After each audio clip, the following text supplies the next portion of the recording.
अब हम डिस्कस करेंगे privileges of private limited company as public over public limited company, यानी ऐसे कौन से कुछ बेनिफिट्स होते हैं जो प्राइवेट कंपनी एंजॉय करती है, उसे बेनिफिट्स मिलते हैं, प्रिविलेज मिलता है, बेटर पोजीशन में होती है काम करने के as comparison to a public company. कुछ हमने डिस्कस किया था कि प्राइवेट कंपनीज को बहुत सारे रूल्स एंड रेगुलेशंस मानने पड़ते हैं, ये उसका एक डिमेरिट था कि न्यूमरस रेगुलेशंस, लेकिन उन रूल्स एंड रेगुलेशंस में प्राइवेट कंपनी को कुछ क्या कहते हैं, छूट दे दी गई हैं, प्रिविलेजेस दे दिए गए हैं कि ये मत करो। तो इस वजह से प्राइवेट लिमिटेड कंपनी ज़्यादा बेटर पोजीशन में होती है। पहला है, प्राइवेट कंपनी सिर्फ 2 ही मेंबर से फॉर्म हो जाती है। जब आप फॉर्म करने जाएंगे आपको 2 मेंबर चाहिए डॉक्यूमेंट साइन करने के लिए, जबकि पब्लिक कंपनी के लिए एटलीस्ट 7 पर्सन्स की रिक्वायरमेंट होती है।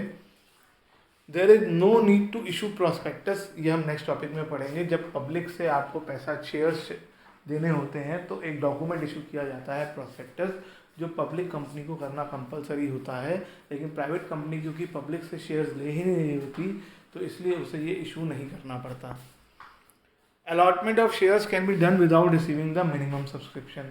जब हम शेयर्स इशू करते हैं पब्लिक को, फॉर एग्जांपल हमने 1 लाख शेयर इशू करे, तो पब्लिक कंपनी के लिए ज़रूरी है कि एटलीस्ट 90% शेयर्स मार्केट में पब्लिक खरीद लें, तभी वो आगे बढ़ सकते हैं, लोगों को शेयर दे सकते हैं और पैसे का इस्तेमाल कर सकते हैं।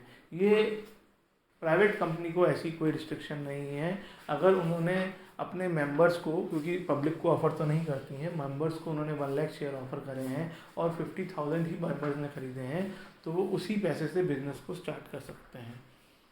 A private company can not start business as soon as it receives the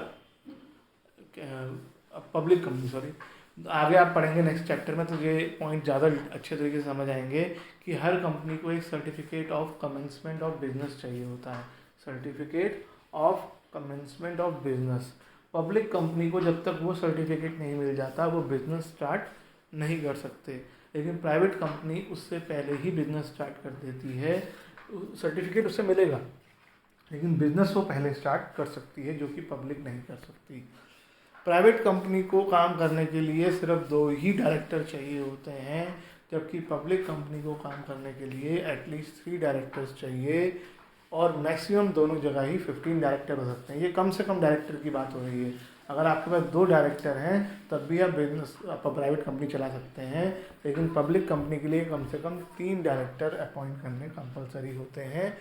maximum director दोनों ही कंपनी में 15 रखे गए हैं। अब प्राइवेट कंपनी को इंडेक्स ऑफ मेंबर्स, जो उसके शेयर होल्डर्स होते हैं, उसका इंडेक्स मेंटेन करने की कोई रिक्वायरमेंट नहीं है, कोई रजिस्टर मेंटेन नहीं करते, कोई उनका इंडेक्स नहीं करते, लेकिन पब्लिक कंपनी के लिए ये मेंटेन करना कंपलसरी होता है।